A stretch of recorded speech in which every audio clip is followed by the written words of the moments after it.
Best is a motivational speaker and life coach who is passionate about helping people. He is a certified linguistic programming practitioner, and he's a certified life coach trained at Robbins Medina's Training, the official school of world-renowned motivational speaker Tony Robbins. And for any of those of you who've been on my show, who've been watching my videos for a while, you'll be no stranger to Arnold. This is my, I believe, I don't even know, this could be the 6th time that I am actually sitting down to do a show with Arnold, but I know that you all will not complain because Arnold is one of the persons who I get the most requests from to see content over and over. I'm one of your favorite guests, so I know you won't mind. So Arnold. I'm happy to be here. Thank you for having me again. And yes, it's about, 6 years. I remember the first time. Yeah, and I must say, I'm really proud of you for growing. You know, I see the growth every year. I come here as a different studio, different look. I mean, we're looking professional, everything, you know, and you really step up your game, and I'm always pleasure to be here with you. That makes me feel so nice. No, you grow. You have grown. You have grown, and I'm really proud of that. Nice. You know. Thank you so much. If it wasn't growing, I wouldn't be here. Where are you going there? I'm busy as Sunday, you know. I have things to do on the weekend. Yeah. So I see the growth from where you started, and you know, it's a good lesson for people. Yeah. You know, to always be consistent, and that is what you have been all these years, being consistent no matter what, and I love that about you. Yeah. So I'm happy to be here. Yeah. You know. That's a funny thing, like, because in my mind I'm like, I don't know how much more long I could do this, you know, and then you're like, no, you're so consistent, it's great, and I'm just like, I don't know how much more consistency I have in me though. I don't know how much more I have. Okay, so questions, jumping right in, different topics. First one, I want to talk, I know usually when we talk about strategies and tactical things persons can do, practical things persons can do to improve their life. Today I actually wanted to talk a little bit more about you, Arnold, as the person, and a little bit about your journey as a life coach and motivational speaker. I've been trailing you online. So before I jump right into that, my first question is, actually no, I'll leave that later, but to go a little bit into your journey, you've trained at the Robbins Medina's Training. That was several years ago, and since then you've been doing life coaching and motivational speaking. Last year you attended Unleash the Power Within with Tony Robbins again. Yes. Yeah. What is it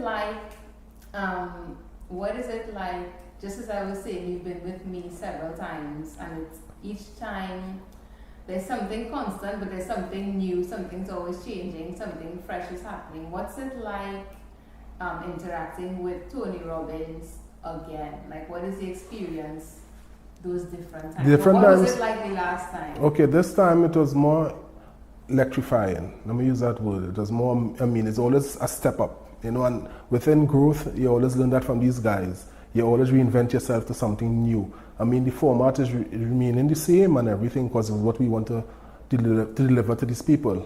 You know, last time we had over 12,000 people, you know, at the American Arena in Miami. Before that, the biggest one was in 2015. You know, we had 15,000 people coming for personal development, and most of the times it's not about us. You know, it's not about none of us who's working with Tony. It's the people who come, because we focus more on them. But it's always electrifying, amazing, you know, the firewalk all over again. And every time, you know, you still face that fire, but you bring something new to it every time. So yeah, it's just amazing working with Tony Robbins. Is it something that you do every year, or you try to do every year? I try to do it every year, but it's not every year because of my commitment in Trinidad here to my people I serve here. So it's something that once I get the time, I make that effort to go out there. What is something that you would say that you picked up or that you learned this last time? Boldness. You know, sometimes we go through life and we know what we want, and we tend to hold back. We tend to not to give people everything at the same time.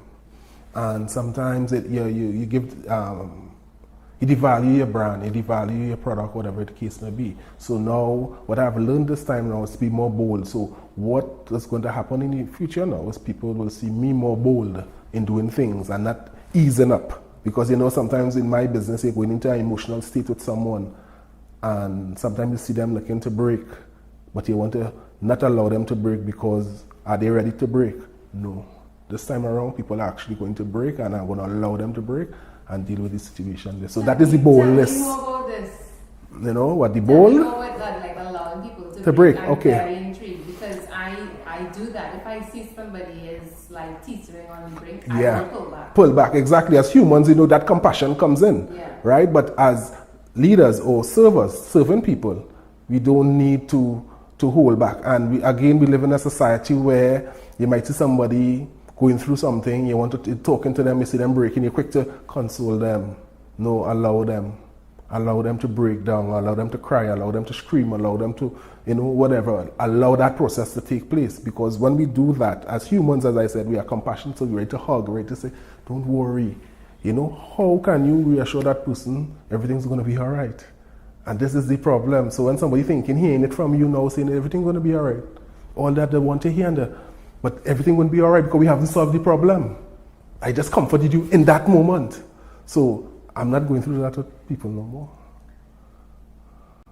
What do you mean not going through that with people? No, well, the thing about it... Like, give me an example. Mm-hmm. Give me an example of like something in the past where maybe you might have, that compassionate side might have come out. But if it happens this time, you have a different approach. Like, give me an example of something where you did with somebody and compassionate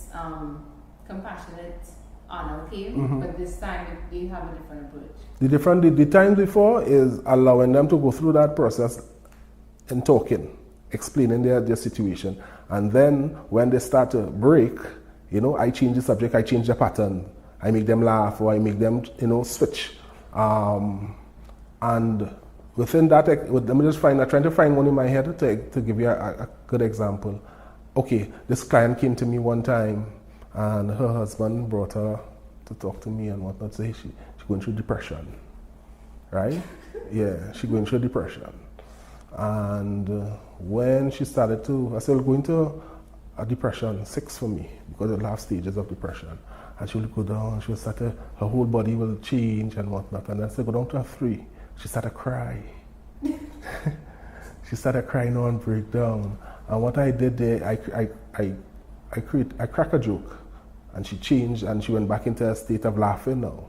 But the thing about it is that I was to allow her to go down again. And the reason why I was to allow her to go down again is for her to understand that you're not really depressed. The story you keep telling yourself, the story that you're getting and what that need filling, because what I did was what everybody was doing, feeding that, what she called depression. Because I started to get compassionate with her. And I switch it and change it on her and make her laugh, and then I didn't really, it's later when I solved the problem, yes. But now it's about doing it in the moment, while you're going through that process, and because this is how the brain operates. And this is what I've taken back this year as well. Because you learn things, but then it has certain things that you may overlook. And then within the society we live in, you don't want people to just be going through that process if you want the change. But then you realize, but wait, it's taking a little longer for the person to change. So now it's about creating that change. Now, you talk about now, the interventions I've done for the past 2 months or so is one time. One person, again, a wife, husband right there, and I allow her to go through that state. And she started to really, bawl. And he was scared because he wanted to know what was happening with her. And I tell him, sit right there, don't move. And she started to go through that piece until she get everything out. Because what has happened with us, we bottle up so much inside. And then we want to explode, we want to let it out.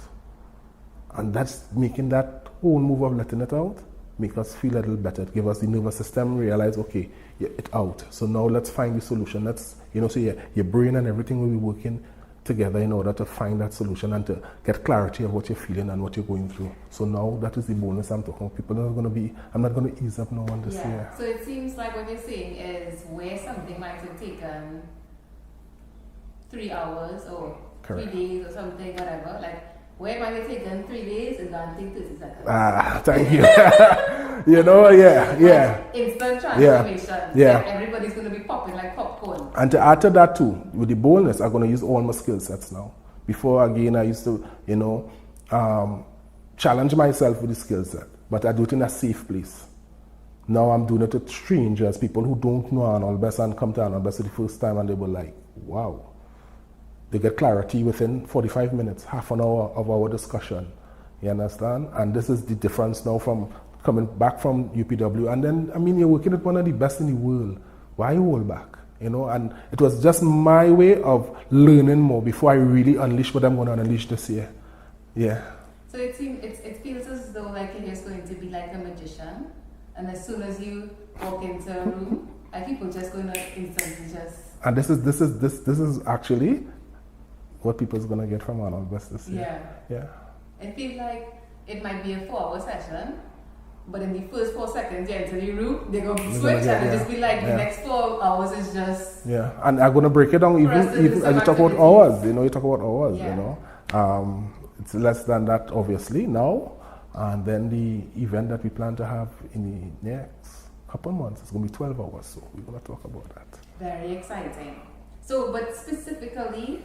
Oh, actually, just zoning in on Tony Robbins specifically. I think there are persons who kind of stand out in the landscape as having really unique personalities.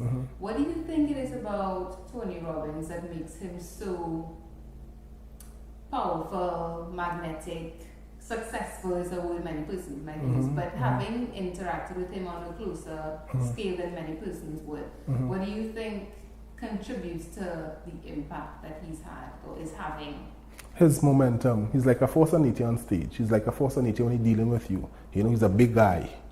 He's taller than me. And I'm a tall guy.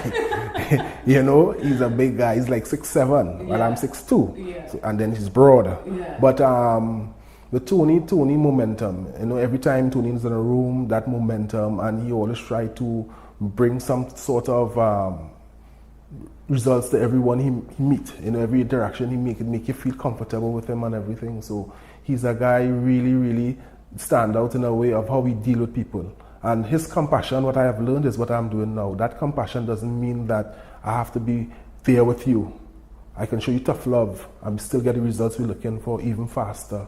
Yeah. And that's the type of guy he is. He'll show you tough love and make you wake up. Yeah. Create that spark in you for you to realize, but wait now, you already know the answer. You're telling yourself that for the longest while, but you're denying it.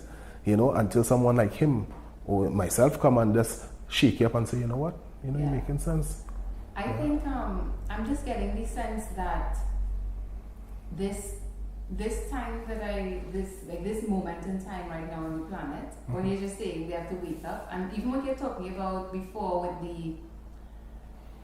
it would take less time, you won't allow them to go so much into the story and all that time, you'll be quicker with it now and more bold. I just feel as though it's almost like a instantaneous, like anybody in the world who's not awake right now, like they're waking up. I just feel like it's the whole world. Do you feel like that? Yeah, that's of course. Just me. I just feel No. It's a whole around the world. Everybody's just doing like that. You see the thing about it, and I'll tell you why I said that. 2 months ago, I was in Florida there with Tony and them and seeing 12,000 people from all parts of the world. You understand? And everybody's waking up to that self-improvement, that personal development, because that is the key to anything you want to succeed in your life, right? And if you get yourself around the best, okay, then you'll be able to manage your emotions, your family life, your finances, and all these different things that we struggle with on a daily basis. The answers are out there. It's some people are caught up within their own needs that they stay in that zone because it's serving a need, but it's still creating a level of pain and stress in your life. So now people are now really waking up because people want more. People seeing the world is changing quicker than we could blink. You know what I'm saying? So people really want to get that change that they're looking for, but sometimes they don't know how. They don't know where to look. They're reading books, they're watching YouTube videos and whatnot, but then they're not feeling that same, they're getting back into the same patterns, the same habits and whatnot. But now it's our job now to give them new tools to create these habits and create the new change that they're looking for in their life. And I think you highlighted something interesting there in terms of compassion, and I've also experienced it in my life recently, which is sometimes tough love is compassion, because you are not allowing the person to go back to a place that you know will harm them. Yeah, so exactly. It might not come across as compassionate because you're not buying into, but holding that person to the level that you know that they can perform at or be at or exist at, or not supporting them in going back to a state that you know is going to cause strife for them or more pain for them. Correct. It actually, you have to be at a certain level of perception to understand that actually is the compassionate thing to do. Yeah. Sometimes walking away when somebody is calling out and crying out for you is the compassionate thing to do, because you're not buying into their weak story. Exactly. Because you know they're not weak. And here's the key thing you said, the story. You understand? We want change, but the only way the change could happen is if we really look at our state, our mindset, right? And then the strategies we use to get it change. Sometimes the strategies will be weak strategies. Sometimes you have to do it over and over until you get the right strategy. Right? And then the story. You see that word you use, that weak story? We all tell ourselves weak stories. We can't do this. We're not good enough. We're not loved enough. We are not, because I'm not from this island or this land or this state. We can't make it in life, and because of the color of my skin. That's a story we tell ourselves, and this is where we fall short. We live in a country, people call it Trinidad, as simple as it is, people call it a failed state. People don't understand what's a failed state. This is not a failed state. We are broken. You understand? We are broken in spirit, but that's it. And the thing about it is that we could get back up, because it's to see people, history have shown people who was a broken spirit become the most triumphant countries in the world, humans in the world and whatnot. Nelson Mandela, how much years he spent in jail? They thought it would break him, but he came back up on top. So it exists. So we just have to take those models and really make it work for us. Agreed. What is it like as someone who's actually done the infamous firewalk? Like, what is it like? Take us through the pieces of what it's actually like to do that. I'm not sure if I actually, if I had the opportunity, I probably would do it. But what is going through Come your and mind? go with me in November next year. This year, I'm taking somebody, looking to take. Somebody sponsoring it. If it's a sponsor, No, I'm looking to take some Trinidadians on this run that have really experienced that, But I want you to be, but I'm going to challenge you to be very honest in what goes through your mind or what went through your mind doing it. Before the firewalk, we spend at least 14 hours with Tony. Tony prepare all the participants for that firewalk. Right? 14 hours. So it's not just you go in and you're spending a couple hours or you're sitting down in the auditorium and then you walk out in the night or the early morning, because it's like 2 o'clock in the morning we walk on fire. And we just cross the fire and everybody, jolly and happy and it's kumbaya. No. It's a preparation. And those 14 hours is about preparing yourself mentally. Mentally, not physically. Physical is, anybody could reach that state, but you see a mental state, people who have anxiety, people who have the fear, everything, he work on that. And when he work on that now, he prepare you to walk on that fire in the night. Now, when you reach out there now, again, with everything that we do to change state, it don't just have to come and be positive, be positive, be positive. That is not the way to change state. It always have elements in it to change your state. So your physiology have to be on point. You understand? And the physiology is one of the key things, that anything that you want to change, any way you want to feel. I could have an accident or I could have an altercation with someone outside there, and for me to come in here, I had to change my state like that. And it have tools that we use to change state like that. So your physiology is number one. So we have to get people in peak state. And physiology is number one way. Then we have to allow them to focus. That is another avenue we take. So people have to be more focused on what this means to them, that walking on fire. For me, the first time I walked on fire was my freedom. My freedom was that walk on fire. My freedom of who I am, where I'm from, what color of my skin, the money I have, the money I don't have. That freedom of knowing I could be the champion of my cause. I could be the owner of my my ship. You know, and that freed me the first time. So to have people will go there for different meanings. Tony have a metaphor for it as, you know, conquering your fear. You know, Oprah and them, and then Oprah faced it, you know, it was like her freedom as well. It wasn't just conquering her fear because it's Oprah. She did it. But it have meaning behind it that you will have to create your own meaning why you're doing this fire walk.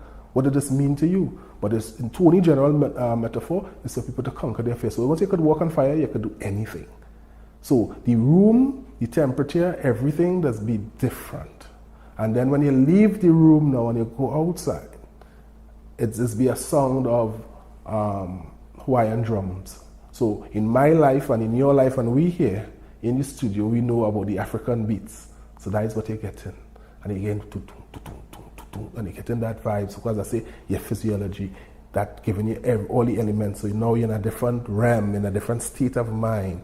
You know, some people will find that it really, you know, kind of weird for the first time or kind of crazy because they're like, your first time experiencing it. But then when you really set your mind to do that, you know, all the elements will have to work. So you can't focus on, well, this guy I'm not accustomed to this. So, no, he put you in that state before.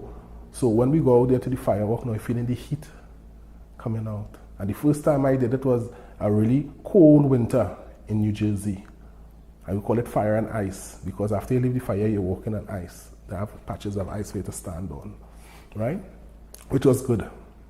So you didn't have to need to know hose to wear the hose off your foot and whatnot. But anyhow, that fire and ice was crazy for the first time. And I just going back to the first time because the other times become, you know, what I say, normal or simpler for me or easier for me or more. But the first time for me, I'm just feeling that heat on your body. You're feeling that heat and you hear the rhythms and you get yourself in a certain state. People call it real heights. But it's not really heights. You mean control of your state. You mean control of your body. You mean control of what you're going to face here. And when you feel that heat becomes no fear. And you cross that 6 foot fire, hot coals, and you reach on the other side. And for me, as I said, it was my freedom. I determined at that moment when I put my foot on that ice, I'm going to be who I need to be. And my whole purpose was to serve people. And that is when I make that conviction to myself and my God that I'm going to serve people from here on. You know, you could make it different for you. You're going to be the best talk show host or whatever it is. You know, whatever it is, you decide to go there. That moment, you make that conviction for yourself. And that is what the firewalk is all about. You make that conviction, you leave because you did something that you never thought you'd have done. You know, and it's not just giving you a momentum or a motivation that you could do. You know, yes, a crossfire, I could do almost anything. It actually embedded in you now in the nervous system that, hey, I can do this. I can make this work, you know. And from there, your life, you know, I mean, it totally changed lives. What parts of you would you say remained after those other parts were burned away? Say that over. What parts of you, Arnold, do you think remained after those other things that you burned away were burned away? Humbleness. Being very humble, you know. I think before, I'll tell you this too, before it was a struggle, you know, living in a certain society and where, I mean, my background and everything, it was totally different. But this has humbled me to see people differently. Every day I approach people in a different outlook. You know, people will say things about other people who they don't know of. You know, we're talking about, you know, accusing people of things and, you know, calling people names and just not understanding the person's situation. And I think that has reinforced my thought process of, okay, I'm going to really watch and listen to people even more. Forget the work I do, but as a human being, because not all the time I switch on to be the coach. You know, sometimes I just, Arnold, the guy. And at that moment, I still remain humble. You know, I still remain true to who I am as a person. And now it's now magnified, so now I could share it with people even more. Yeah. Nice. So, one of the things you said is that, one of the things that you also posted I have to say thank you for posting so much because it really helps me come up with my questions. You're welcome. But one of the things that you posted is that after you made the resolve to take this, I would call it a turn in your career and become a life coach and a motivational speaker, you said that your resolve has been tested. And as I said, we're getting deep about you in this interview. So I'm curious to know about, because I think one of the things that I want to share is getting really deep about persons' stories, not just the end goal where persons have reached a certain point and they have this certain amount of money, whatever it is, but to kind of open up and share the valleys as well, so persons can kind of relate and know that you know they can also get to where they want to go. Yeah. So I'm curious to know about how you've been tested, how your resolve has been tested. Like, what are some challenges that you faced on this journey, and how did you overcome that? Because I feel like I face challenges. I feel like I face challenges just in life generally, not just specifically with this. But if somebody were to ask me that question, I don't feel like I have any magical answer to say that got me through. I would just say I just stayed the course, and sometimes it's just not pleasant.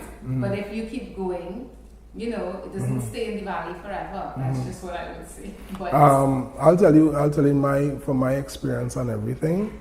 Coming back to Trinidad was a challenge.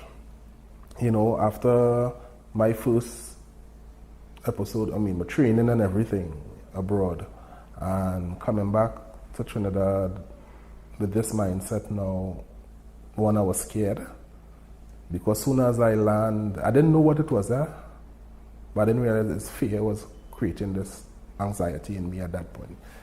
Came into Piaco and see everybody different, listening to their voices, listening to watch how they do things, and I was like, nah, this is not for me, this is not, and I sat right there in the airport, called my travel agent and say, I need a next flight out. Is it next flight out to New York City? And she said, well, it was the Thursday. She said Friday night into the Saturday morning. I said, I book it. And when I went home and everything, tell the family, well, I'm looking to go again. And the reason behind that is because I was not ready to deal with the mediocrity no more. I wasn't ready to deal with, because I know I'll get angry. So that anger was kicking in from the airport. Just listening to the people, and seeing how they operate through the whole thing. I was like, no, I can't live like this. I can't live among this. But I needed to go back out. And the reason why I went back out was to manage that, learn to manage it. So I went into a program, right, with ex-Navy SEALs, and I learned how to manage that emotion and manage those challenges, because they work under real intense pressure. Every day they go out to work under real pressure. Every mission they go on is under real pressure.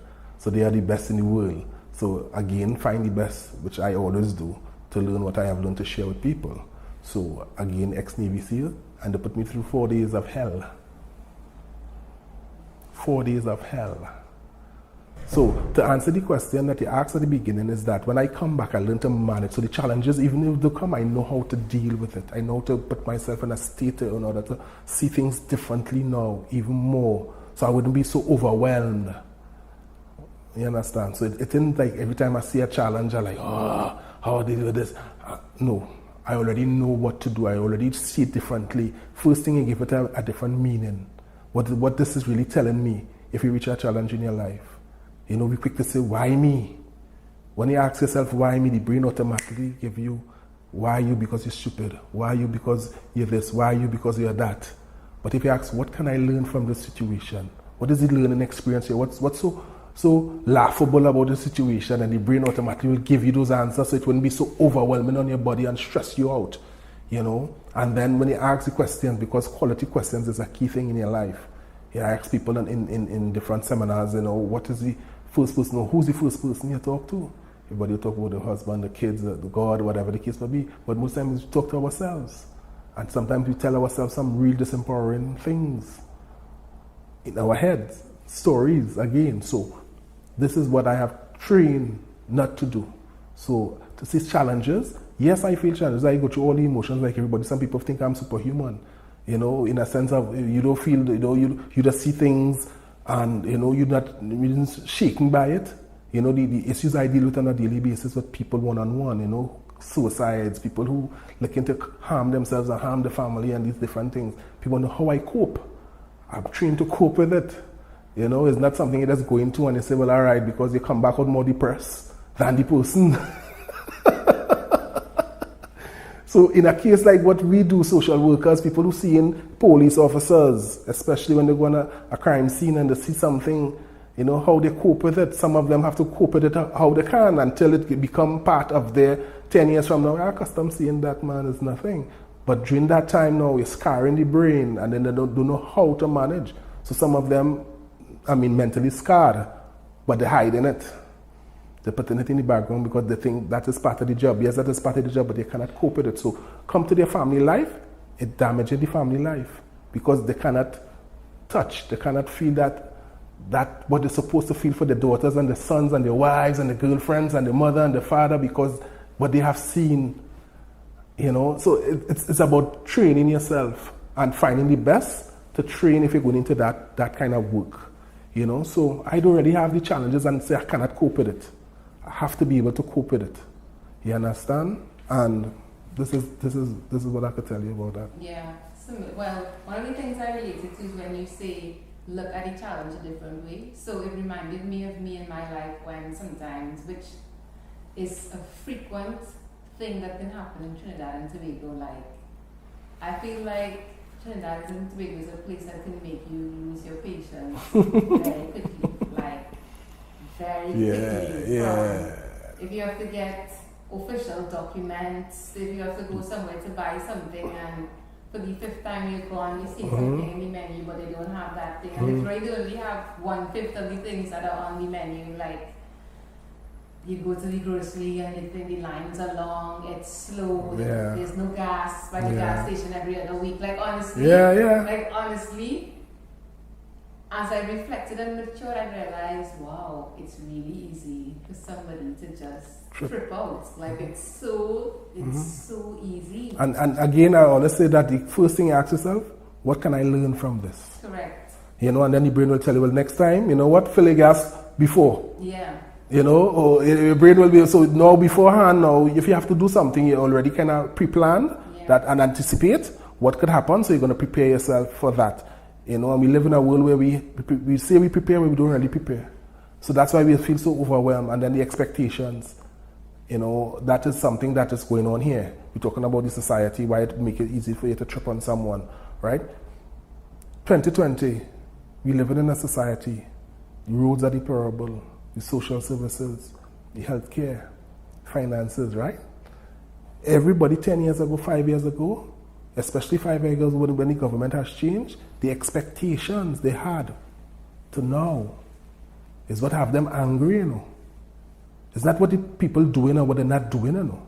It's the expectations, and in your case and in my case and anybody else's case, right? When we're going around and we're seeing wrong happening, we're not expecting that person to do that wrong. So we get angry for the expectations, not the act itself.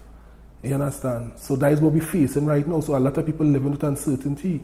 We don't know what would happen in this 2020 elections again. So people now don't know who to trust. So people flying out, people leaving the land. So all these little different things, and it's all about expectations. You know, and we have expectations on people. You have expectations about people in your life, people around you. And then when they break that or when they didn't live up to that expectation, you get disappointed. So that's why you see people are so angry and so bitter and so disappointed moving around. It's not because of the state, it's because of the expectations. And one of the things, how you were saying, you look at challenges differently, like what can I learn from this? So one of the things that happens with me now, which is like new over the last few years, is anytime I'm faced with a situation that, you know, it starts to irritate you, like something, like some line isn't moving fast enough, or something you wanted to order, you ordered it, but it's taking like 30 days, it's supposed to take 3 days, and you're not seeing it, and you call the store and you're not getting. So every time that specific thing happens to me now, I just try to expand the patience within myself. So that's in that moment, as opposed to flying off the handle and then being totally ineffective. Put yourself in their shoes. You know, sometimes you don't do that. Sometimes you see somebody, you say you're waiting on a guy, first date.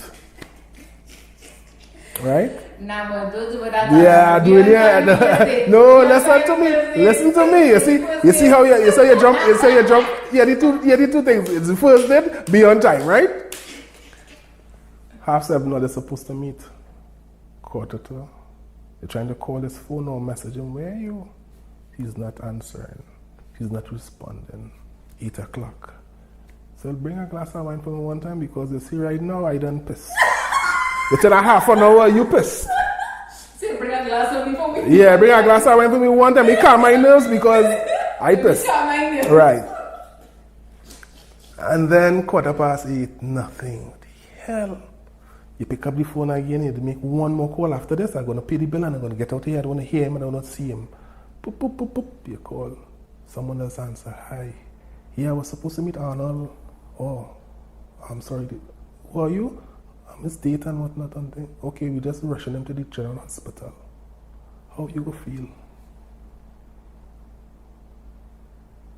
And you angry all the time that when this man now get an accident and damage. How you go feel? So we have to learn to manage that and understand what's taking place before we come to assumptions. And that is the reality. So you won't have to go through that stress of disappointment beforehand. You will feel stupid because you're eating up yourself all the time, not knowing that guy dying on the ground, they're bleeding, and you're waiting for him to come and have dinner, and you don't know what's going on. So we need to train ourselves to understand that, okay, if something's to happen, wait until you get the answer. Then you could, if you say, girl, I'm running late, I have to powder up and things, then you could cuss him out. You know? But we go to that distance in our brain and start to tell ourselves and we look for the worst things. Oh, you had time with me? Oh, da-da-da-da. Not knowing he could be bleeding on the ground there. And you eating up yourself and you getting angry because he's supposed to come at 7:30. And again, we have to be able to understand that level of intelligence. And that level of intelligence, you know, it's all about that emotional intelligence. Before we make our assumptions, before we jump to conclusion. You know, suppose you're trying to run away from a crazy ex and have to be dancing all around for her not to come to you. You don't know. So sometimes we need to leave things alone and just observe. Right? Before we come to that. So all these little things that people, you know, we're talking about getting yourself mentally prepared for anything in your life. And there's a challenge most of us are facing. We are not prepared mentally for things in our life. And it have tools out there. It have tools. It actually reminds me of that that saying that I think is becoming more and more popular now. Like all those self-development things, which is I know you would have heard this, where everything is life is happening for you, not to you. And I think, you know, the practice kind of like what you're saying with the girl, she's waiting for someone to come and, you know, she gets upset. And I almost think it's for me, it's kind of like a practice where you become so steeped in it that it kind of is your default position. And it's so powerful, you know, when you keep practicing it, because it's almost as though, not exactly, but it's almost as though you reached a Zen state.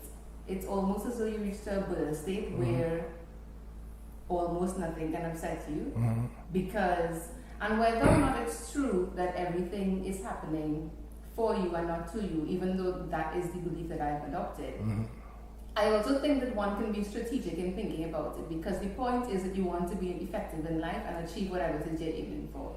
And if you're able to, if that phrase that everything is happening for you and not to you, if you can adopt it as a phrase, I think it makes you more effective and more powerful as a person, because it allows you to stay in control of your state. And then you don't lose energy or time or moments of your life in a disharmonious state that allows you to then not be productive. You see, we calling that living in a conscious state. You know, most of us don't live in that conscious state. We live like zombies. It's true. We live, you know, we exist in just going out, as I said. We go, coming home, go to work. We have a routine. We stick to that routine. You know, and sometimes we do things unconsciously, not knowing that sometimes you pass, you stop. You know where you're going, you already know you're going to the grocery. You turn off here to go to the grocery, but you continue going straight and realize, oh wait, no, gosh, I had to make the wrong thing. I clean forget. Because you're not living that conscious state at the time, because so much of things going on in your brain. So we need to train the brain. The same way we train muscle.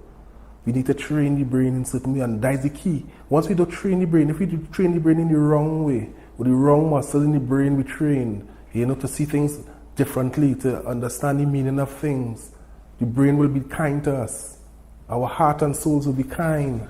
But if we continue looking at things in a more, you know, like everybody way, a way that, you know, everybody see it. Something happen, people quick to blame. You know, a woman is being, why she couldn't leave? Oh, you know she cannot leave. Stop doing that. You don't know what's her situation. You know what I'm saying? So we look to go down that road and not being a consultant and say, she probably went through a lot of pain before she actually decided to get out. You know, so long you stay in that relationship and take all of that from that person. You don't know he was going through that and he just ashamed to come out and tell you boys, hey, his blows I'll be getting from that girl, I true. And you're not, you know, so we have to be able, and you've seen it every day in society. So, but we're not living in a conscious state. And when we start to learn to live in that state now, we have more control over our relationship, our co-workers, our business, our jobs, our children. But we live in so much in pockets of our own little bubble, little world, that we neglect everything around us, so we're not paying really main focus on the things around us in order to be in control. That's how you lose control. That's how you overthink and, oh gosh, I can't overwhelm, man. What you're focusing on, you know, so.